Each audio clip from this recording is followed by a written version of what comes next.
you reviewing? What you reviewing?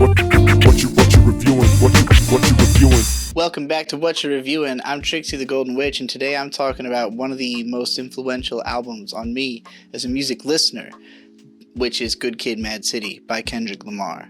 This dropped in 2012, and my friend had posted Bitch Don't Kill My Vibe on Facebook, and I heard it, and I had never heard anything quite like it before.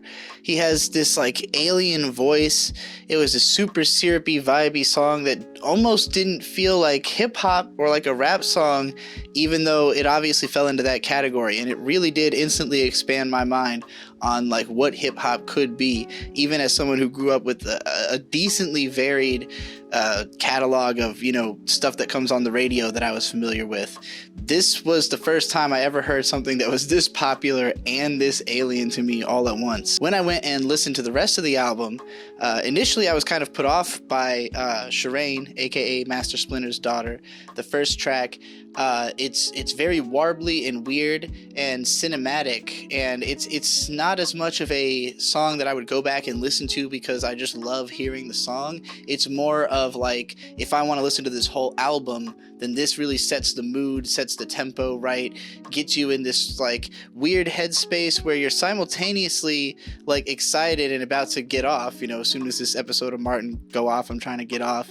To the point though that there's like an aggression, a threatening nature to this like sexual feeling, where he gets a text of a girl's titties blowing up his text and he almost runs into the back bumper of a Corvette. Like, that energy of like, oh man, I'm so overexcited that I'm about to like cause problems for myself that'll have like long-term ramifications. Like, that's the energy he's going into the start of this album with, and it's very much like a reflection on a mindset that obviously if he had the level of perspective that he is rapping with at the time that he was actually living this lifestyle, he wouldn't have been living this lifestyle. It's only that he, you know, now is looking back on it and having analyzed the mistakes he's made, and, you know, and looking at it from a sympathetic angle, like, I understand why I was doing this stuff, but also I understand why this was a mistake, is sort of the air of this whole record. Again, track 2, Bitch Don't Kill My Vibe.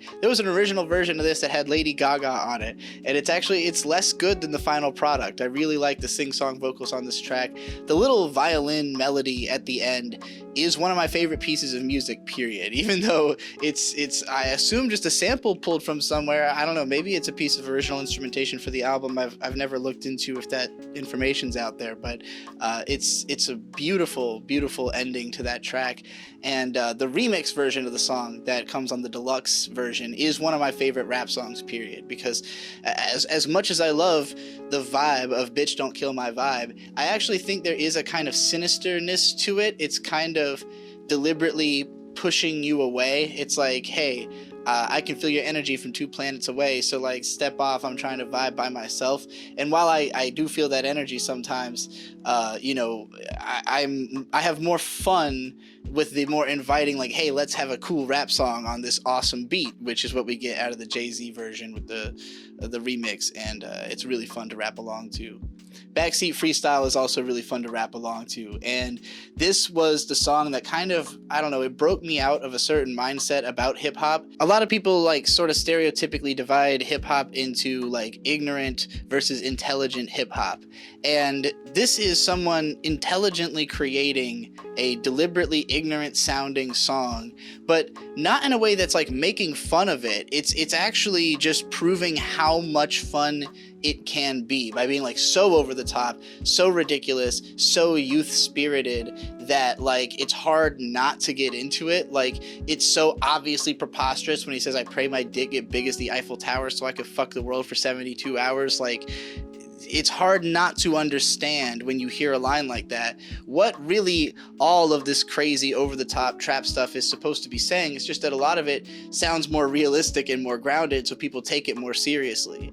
You know, there's people who will talk about like Denzel Curry's threats like it's about like actually doing gang violence, when he's like talking about the Raider Clan as the set, which is like an internet music clique. You know, it's that inability to distinguish the reality and the fantasy of it that this song helped me to like break down by, you know, being in a context where it is pure fantasy, where the very next song, The Art of Peer Pressure, is giving us the reality of Kendrick as like a scared kid who doesn't want to be like robbing houses and doing drugs and all this crazy stuff that the people around him are getting up to, but like that's the only clique he has. These are the only, like, this is who the people his age in his community are. You know, he can't afford to really step outside of that, but being a part of it makes him feel like this increasingly guilty conscience about being the good kid who lives in this mad city. Money Trees featuring J-Rock is a classic track. This one it's got this, again, like a laid back but also sinister vibe, kind of like Bitch Don't Kill My Vibe, but I think this one is just better rap song. It has more of an obvious point to it. I think J-Rock's verse is one of the all-time classics of like just describing the everyday struggle of being like a relatively low-level hustler in the hood, like trying to make it by every day and being just like constantly paranoid and worried and like just not glamorizing it at all. Like the tone of how he delivers these bars is like he's paranoid and on the run. He's not having a good time of it. And like Kendrick is basically praying for money trees. Like he's just praying for money to materialize to make things better, even though he knows that money also is what people get killed over and causes all kinds of problems and makes people switch up on you. So, you know, he's in this paradox of wanting to he basically acknowledging that, hey, money might be the problem, but I want it anyways because, not having money certainly isn't fixing my problems. Next up is Poetic Justice. This is the romance song. You could take it that way. It's really sort of desperate. It's like clinging to a romance that's failing and trying to like basically make promises that you're going to do better by way of putting it all the angst and the anger into bars instead. The whole song is about how Kendrick realizes that communication is key, but he sucks at communication. So he hopes that if he can make a song that communicates his feelings, maybe they'll get across. And so the song is a love song, but at the same time, he's addressing a lot of the reasons why he struggles to communicate his emotions. It's sort of accusatory in certain ways. And especially when you get into Drake's verse, he's like, what you doing that walk for? I just wish we would fight less and we would talk more. They say, communication save relations, I can tell, but I can never right my wrongs unless I write them down for real. But he's also like talking about how he could send his girl's mama to the motherland. He's like, I have the money to do anything you want, like, what do I gotta do? And he's like, I know that none of it matters to you. Ultimately, what I have to do is figure out how to talk to you, and that's the struggle, So that's what the song's about. Living your life in the margins and all that shit. Good Kid is a really like, this song I like mostly for the production, honestly. Like, and Kendrick has great flows all over this track. It's like, I consider this almost like a technical flex kind of song that sort of spells out a lot of the themes of the album that are explored more like cinematically throughout the rest of the album. It's a Pharrell song to me in a way. Like, it's Pharrell production. He does the hook. I consider that to be the more memorable side of the song. And it doesn't have like chapters the way a lot of the other tracks on here do. Most of these songs have some kind of evolution that they undergo, and I'm always a huge fan of that. Anytime a song has like multiple parts or takes me on a journey, I feel like it sinks in more than when it's just like going through like a verse chorus all kind of in the same style. So I would say Good Kid is one of my least favorite songs on this album, even though it's still a phenomenal track. m.A.A.d City, on the other hand, is the exact opposite. It's a huge track with multiple parts, with guest features spliced in, with all kinds of vocal distortions going on. It's haunting. It's like, it opens with, all the yak, yak, yak, yak, and then man down, and like that deep, deep, deep, dark sound. And like, Kendrick sounds desperate, scared, young. He's like really trying to communicate the fear, the intensity, the most shocking images that he saw being out there on the streets, like recognizing that like people he knows are killing other people and not being sure how to like deal with living in that reality, being convinced to rob convenience stores that he worked at, and ultimately asking the listener like, hey, if I had killed somebody, like if I am not the innocent person you perceive me to be, would you still listen to me? Like, do you seem to look at me as like an inspiration because of the fact that I made it out of all this, but like, what if I told you I was actually way worse than you thought, you know? And so he's just kind of laying all that at your feet as a listener. And yeah, it's dense, it's dark, it's you know, it's got the MC8 feature, which really lays in that hood energy and like makes sure to repeat the cycle of reminding you that you're still there, nothing's changing, you're still there, and it's still like this. After that, we get into swimming pools, drank, pull up, drank, headshot, drank, sit down, drank, stand up, drank, pass out, drank, wake up, drank, faded, drank. Swimming Pools is one of the great ironic rap tracks out there that simultaneously sounds like a party song, can function as a party song, but the whole thing is about alcoholism and the dangers thereof. Kendrick literally talking to his inner voice about like how he needs to stop listening to peer pressure and try not to drink, but then he ends up falling into that pool full of liquor anyways.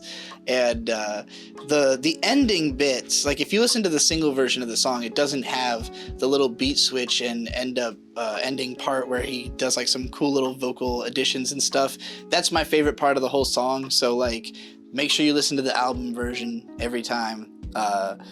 Yeah, Swimming Pools, like I got the whole thing playing in my head just thinking about it. It's like, it's one of those just iconic tracks that as soon as you hear it, you know it's gonna like survive forever because it always makes sense. It just, you'll always have this duality of like wanting to be at the party but also not wanting to fucking destroy yourself. So yeah, I think it's a great vibe. After that is the biggest, most like hard to listen to song on the album, which is Sing About Me and I'm Dying of Thirst.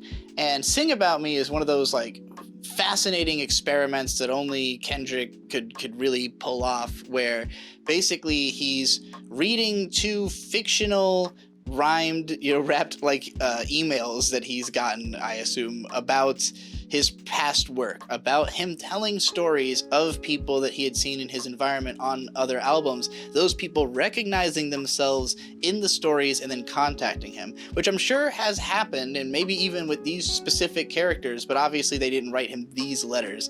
But he's, you know, being his own opposition and his own praise. Like the guy who, first you have a guy who's like really happy that Kendrick is spreading his story and then gets shot by the end of his own verse with a incredibly well placed gunshot sound effect. And then you've got the girl who's upset that he told the story and arguing about how she'll never fade away as he fades her out of the track.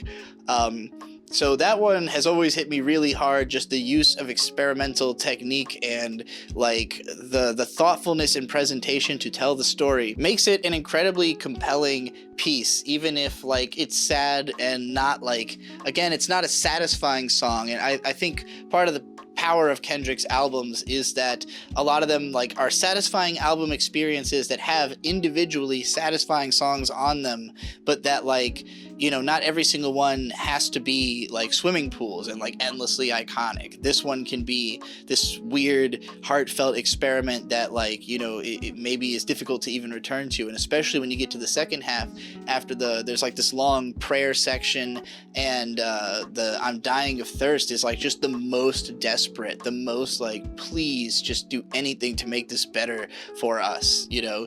And yeah, that one kind of, again, it hurts to listen to, and this is a 9.5 minute song. I think Kendrick knew that like this was for people who are really trying to get the whole like emotional experience of the album, as opposed to like just, you know, listening for fun. And that brings us into another longer track, and another one that I don't listen to as often because I don't consider it fun, but this one is uplifting. It's kind of the opposite effect of the previous one, where it's like a long meditative trance, talking about Real featuring Anna Wise, where she keeps repeating, I'm real, I'm real, I'm really, really real. And the whole song is about self-affirmation. On To Pimp a Butterfly, he had I, which basically, you know, took this idea of self-affirmation and just glowing self-love to make like an anthem out of it, whereas Real is more of like a self-accounting. It's like he's going through everything about himself and acknowledging it and trying to, you know, just say things like, look, you could beat yourself up about the fact that you eat like shitty food, but you love beef. So you also love beefing with other people. So like, let's not pretend that you don't love some of these aspects of yourself that maybe you are critical of, and like, you know, don't hold yourself to such a high standard that you are like negating things that you actually care about and like about yourself, you know, or that help you through life. And so yeah, I think this is a good, powerful message. It's a helpful thing to listen to when you need to like reaffirm your sense of self. Although I think that, again, To Pimp a Butterfly does this even more. It's kind of the theme of that entire album, is like decompressing this song into like a whole self-reflection album. So yeah, this one's more reflective of the environment, but this is the moment of like looking inward and finding power within yourself to deal with that environment. Before we get spit back out into Compton, track 12. And this is sort of the finale, the big, like, hey, look, for all of the negativity, all the crazy shit I just went through here, this is my city. I'm going to represent it. I'm going to stand for everything it stands for. You know, whoever the worst people in this city are, I am still their voice. Whoever the best people in the city are, I am their voice. And like, you know, I'm only going to hold myself to the, like, I basically holding himself accountable for the city, and bringing along Dr. Dre, the most like famous Compton rapper of all time, the producer who's made so many careers possible, including his, you know, jumping to this level on this album. And yeah, it's a bombastic hype song. It's really fun to listen to. It's got some great verses on it. So this is like we can all celebrate. We can all harvest the rap artists of NWA, as he says, and that like boils down the sentiment of that track. I'm also a fan of the whole expanded version of this album, because that comes with The Recipe, which was a pre-release single that was Kendrick and Dre. The beat goes harder than all fuck. It's got a classic hook. It's got classic bars all over it. It's just one of those songs you could throw on anytime you're smoking and chill the fuck out for 6 minutes and have a good time, especially if you're in California with that women, weed, and weather going on. Then you've got Black Boy Fly, which is the meditation on like how he literally thought he wouldn't be able to get out of the ghetto because he saw someone else do it, and like was just like, oh no, like there's only gonna be one, and that guy already did it, so like I might be fucked. And like, but then trying to be like, no, it just means that more of us can do it. It means that more can be like that guy, you know. Like, that's a really emotional song as well. Again, not as listenable necessarily. And then you've got Now or Never, and that's the big epic Mary J. Blige hook, like just fun, uplifting, almost like a choir song. I'm trying to figure out how to describe it. I guess it's like an R&B rap. It goes back and forth between you know, more sing-songy bits and then Kendrick rapping, but all of it is over like a very groovy, I can't even decide what genre I would consider this to be. It's uplifting funk music, I guess. It's just it's nice. It's, again, a song that makes you feel like checking off all your accomplishments, and this time it's not in like the nebulous sense like it is on the album. He's like literally listing the things that he's actually done, and all the stuff that he didn't think he would accomplish that now he has is all like being broken down on this song to reinforce the you know, the self-love, and then having Mary J. Blige's vocals like take that to a height that Kendrick couldn't possibly go to with his own vocals. It's nice. It's a sweet song.